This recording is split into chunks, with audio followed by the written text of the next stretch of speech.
আসসালামু আলাইকুম।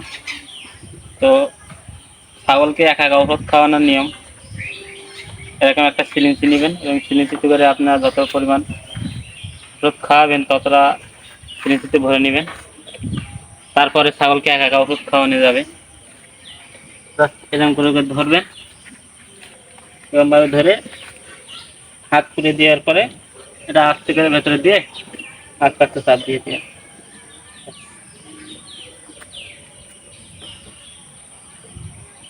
খাওয়ানো শেষ। তো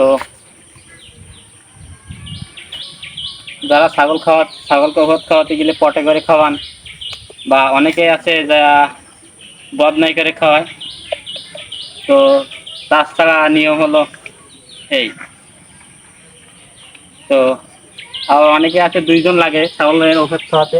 তো একজনই খাওয়াবেন, এরকমভাবে সিরিঞ্জের ভেতরে পুরে ছাগলটাকে ধরবেন, তারপরে এরকম গালাসির সাইডে হাত দিয়ে পরে দেখবেন হাঁ করবে। হাঁ করলে আস্তে আস্তে সিরিঞ্জটা ঢুকিয়ে এরকমভাবে চাপ দিবেন, ব্যাস ঔষধ খাওয়ানো শেষ। অনেকেই বদনাই করে খাওয়ায়, অর্ধেক যায় পড়ে, অর্ধেক যায় গায়ে মেখে। তো আমার দেখেছেন সামান্য করে হাতে লেগেছে। তো সকলে এরকমভাবে খাওয়ানোর চেষ্টা করবেন। আসসালামু আলাইকুম ওয়া রাহমাতুল্লাহি ওয়া বারাকাতুহু।